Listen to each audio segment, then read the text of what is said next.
ang nabuhat ni Pedro or ni San Pedro dalaygon kaayo sa iyang pag-ingon nga ikaw mao ang Mesiyas.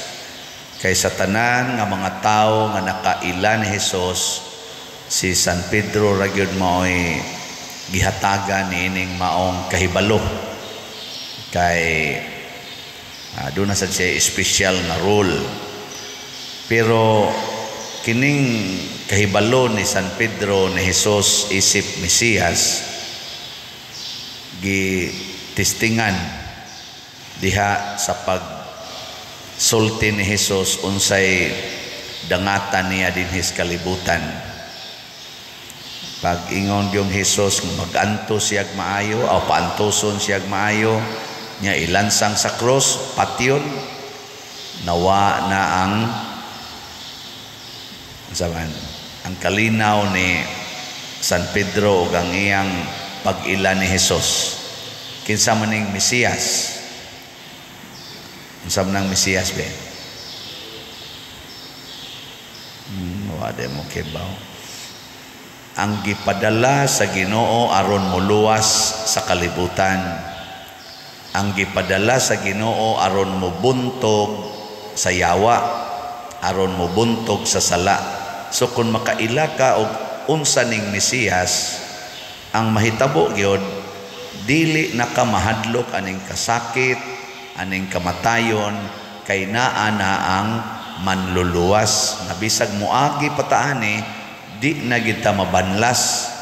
Pareha ba nang naa ka sa imong balay nya gilunupan ang tibuok palibot, di na kakalakaw tuwa na lang kas atop nya moabot dayon ang rescuer.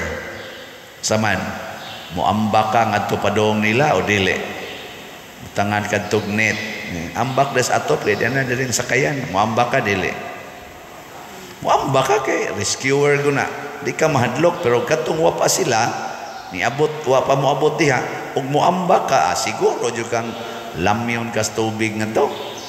So nanang rescuer ang Mesiyas. Pero mabaw pagidi ay ang pag-ila ni San Pedro atong panahona. Kay pag-ingon ni Hesus nga mag-antos ko pag-ayo, paantoson ko, patyon ko, ani ingon din siya Ginoo dili unta na mahitabo nimo. Di ko musugot nga mahitabo na nimo kay buutan kay ka. Diyos nun kay ka. Ang resulta giingnan siyang Hesus pahawa Satanas. Mao na gilingi ay mong tupad na hadlok pa ka magantos, na hadlok pa ka magantos niya hadlok gani magantos na iyawa ka, Satanas ka. Mao na mag-una gihapon sa atong mindset na ay gitawag nato godly mindset na asay satanic mindset na. Unsa may Diyos nun nga mindset or godly mindset, kana bang nahigugmang mag-antos, nahigugmang magpakamatay para sa kaayuhan sa iyang isig katao? Kana bang magpangita gyud pag-antos, magpangita gyud og mga kasakit aron malipay ang iyang isig katao? Saban, naamo ana nga mindset. Gini sanom. Unsa may satanic nga mindset, kanang mulikay gyud anang pag-antos, mulikay gyud anang kamatayon, gusto lang gyud nga secured kay ko, gusto lang gyud nga malampuson kay ko, gusto lang gyud nga malipayon kay ko. Kana bang hastas pagsimba nagsigig pangayo, Ginoo malipay unta ko, Ginoo panalipdi ko, Ginoo mo pasar unta akong anak sa board exam. Kana lagi iyang gusto, di gyud kay ingon, Lord, ang akong anak mo take sa board exam ug mahagbong tagai in taong ko grasya nga makaday gihapon ko nimo kun mahagbong siya. Nya kun mo pasar na dili unta ko magpahitason makahinumdom unta ko nga ikaw say nagbuot ana. Pasar og hagbong malipay unta ko Lord. Ana. Namo ana nga mindset. One-sided kita tanan. Muna nganla detas Ginoo Satanas. Satanas. Mao bitan na kanang inig kaminyo unsay mindset nga giset diha para mahimong Dios non ang inyong kinabuhi isip banag asawa dili one-sided for better for worse. Sa tungsa for richer for poorer in sickness and in health. Mupili gani kag usa lang ana nya di nimo i-welcome ang usa Satanas ka. No na. Muna diri sa atong unang pagbasa, nagihapoy rules nga gihatag ang Ginoo sa mga tao. Siya tinuod di na tamo patyon sa lunop. Pero kinsa tong mupatay siyang isig ka tao, patyon sad. So ang mupatay na nato ang ato ng kinaiya. Para karon god unsa may mupatay nato karon kana ding gubat sa Russia ug sa Ukraine ang Ginoo day nagpatay ana. Lunop pa di ay na. Oh. Matod pagani sa mga istorya-istorya karon kung kining tanan nga mga armas nga gihimo sa tao for mass destruction kanabang patay nga tiningo ba mass destruction kung gamito na gid ni aning mga nasod nga gamhanan ang tanan nilang armas for mass destruction mga nuclear bombs o ingon ana 18 minutes hurot na tagkamatay. Oh. Di mo to? Patistinga sila. Di ba? Di ta katiwas aning misa. Patay na ta.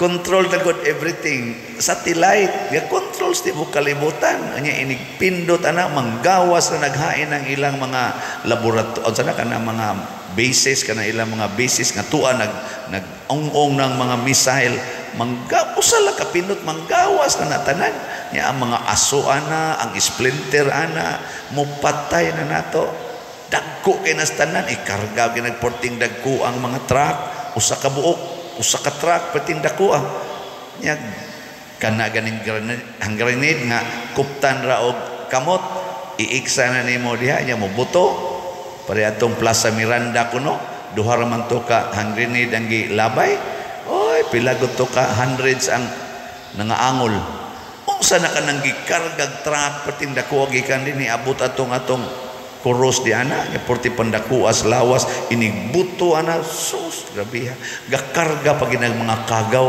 sa nuclear nga dili mapapas bisag pila pa ka tuig ang mulabay hotdon lagi gidag patay. Kinsay mo patay, ingos Kristo, di na lunop, di na sa kumpatay ninyo. Ang inyong pagsupak nako, maoy mo patay ninyo. Kay si Satanas, maoy tinuod na kriminal, na murderer din his kalibutan. Kinsa may mo protect nato ang Mesiyas. Kung saan man tanya pag-protect, musunod gyud ta niya. Ayan ay lingi ay mong tupad. Ikaduhang lingi nga nagsunod pa kas Mesiyas. Ana, sa may gisultis Mesiyas, palit mog slat. Usanas mga gisulti niya. Ay, jote kay mamalit og slat kay ang gisunod. Ambot lang sa imong gisunod.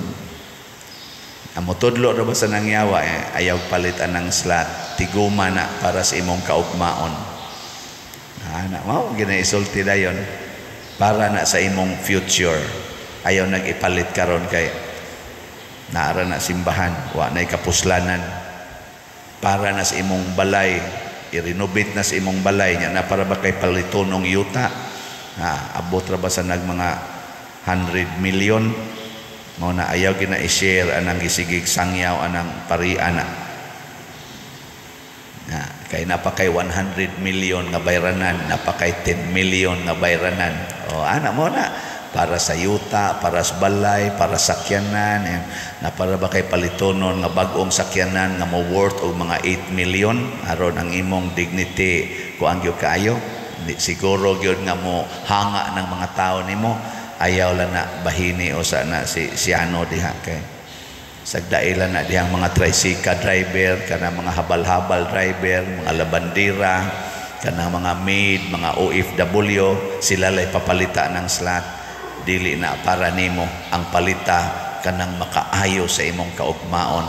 Ana mo nang mga yawanon nga mga hunahuna. Yawa mo anang hunahuna.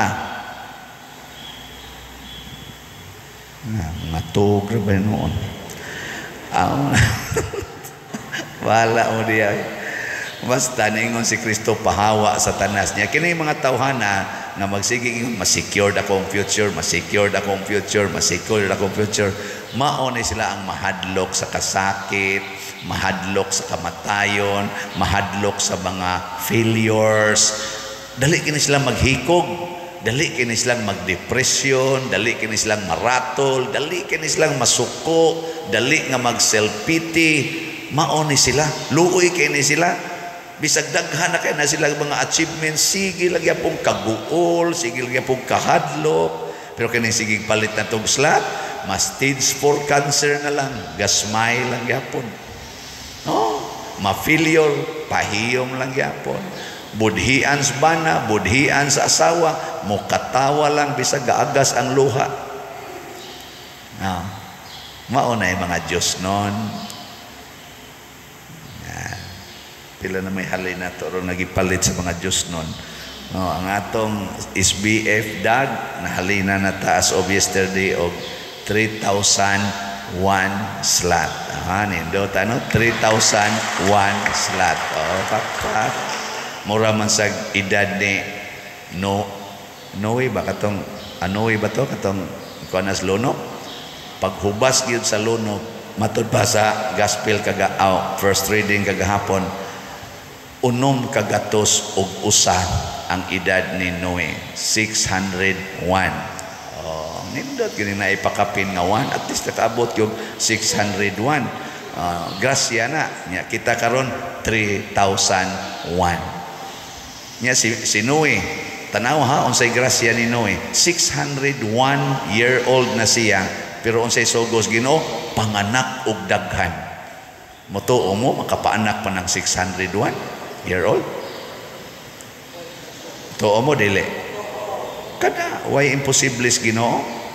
Way imposible sa gahoms Ginoo, pero kita karon din ata mo tuo sa kanang iabot nag 70 sa pwede pa ka mamablos nabuang ka diha, buang 70.